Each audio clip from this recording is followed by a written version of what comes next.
Today we will explore the high-stakes world of crypto compliance in Dubai.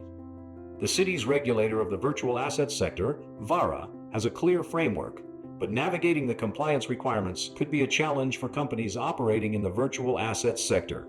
So let's break down exactly what that means for you. You will need to start with the ambition here. Dubai is going all in on positioning itself to be the world's capital for Web3. It's creating this incredibly magnetic environment for virtual asset companies, and you can feel it. The opportunity is just huge. But with that opportunity comes some serious responsibility. You see this number, 400 million dirhams. That's how much UAE authorities have handed out in anti-money laundering and counter-terrorist financing fines in the first few months of this year. This isn't some future warning. This is the reality on the ground right now. And look, this is not a hypothetical threat.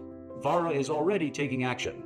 This quote, it's pulled directly from a recent enforcement notice against a licensed crypto firm, and it pinpoints the exact failures that led to these penalties.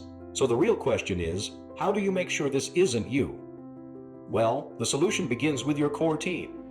Vara actually mandates a compliance trio, 3 specific roles that are designed to be your most formidable line of defense against these very failures. These 3 roles are the absolute bedrock of your compliance framework. You've got the compliance officer CO, the money laundering reporting officer MLRO, and the head of the risk function HRF. Each one has a distinct and totally critical part to play. Okay, let's break it down. Your CO is the architect of your entire compliance system. The MLRO is your specialist, focused on conducting due diligence measures against money laundering crimes. And the head of risk is your strategist, looking across the whole business to identify and handle risks. But here's what's so crucial to get. Vara isn't just looking at your policies on paper. They are actively assessing the independence, competence, and judgment of the people you put in these roles. And here's an important little detail. For some firms, one qualified person can actually serve in more than one role. The key, though, is that Vara has to deem them fit and proper, and be totally convinced that there's absolutely no conflict of interest. But even getting this trio right isn't the whole story. Turns out there's a 4th crucial pillar that actually stands apart from the others, internal audit. And this isn't just another role to fill. It's an entirely separate function. Think of it like this. If your compliance trio builds the race car, internal audit is the independent inspection team that comes in to test the engine, stress test the brakes, and make sure the safety systems actually work under pressure. They are quite literally your 3rd and final line of defense before something goes horribly wrong. And its power really comes from 2 things. First, its independence. Because it sits outside of the day-to-day grind, it can give you a truly unbiased, objective view of what's really going on. And second is its incredible scope.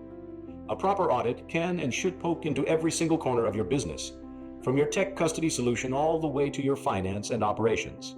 Okay, so if companies have all of these roles in place, a CO, an MLRO, a head of risk function, and an internal audit function, where are things still breaking down? How does it still go wrong? Why do we still see those massive enforcement actions we talked about right at the very beginning? Well, the answer almost always lies in this hidden expertise gap.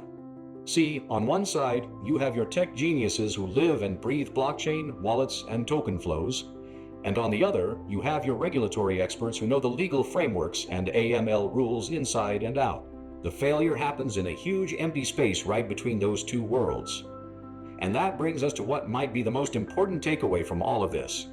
It's time to completely stop thinking about compliance as a burden and start seeing it for what it really is, a powerful strategic advantage. And here's why this is so critical, especially right now. The UAE's own National Risk Assessment has officially labeled the virtual asset sector as high risk, which means that regulatory scrutiny is going to be incredibly intense in the coming months. Also, an on-site evaluation by FATF and MENA FATF is scheduled for June 2026 in the UAE.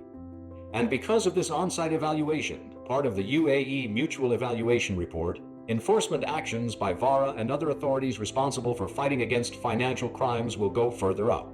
So what does all this mean? It leads to one single inescapable conclusion. In a sector that is officially labeled high risk, just doing the bare minimum is not going to cut it. Having a robust, provable, and tech-savvy compliance program is what becomes your most powerful differentiator. It's how you build real trust with regulators, with partners, and with your customers for long-term, sustainable success. And this takes us to how AKW Consultants brings both this expertise in tech and compliance together.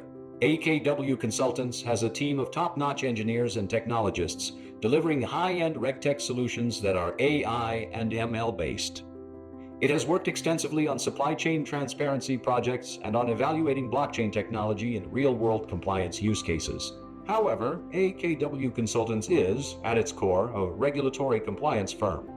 From being the UAE's Good Delivery Auditor to serving as a Ministry of Economy approved reviewer, AKW Consultants has evolved into one of the most respected names in AML compliance in the UAE.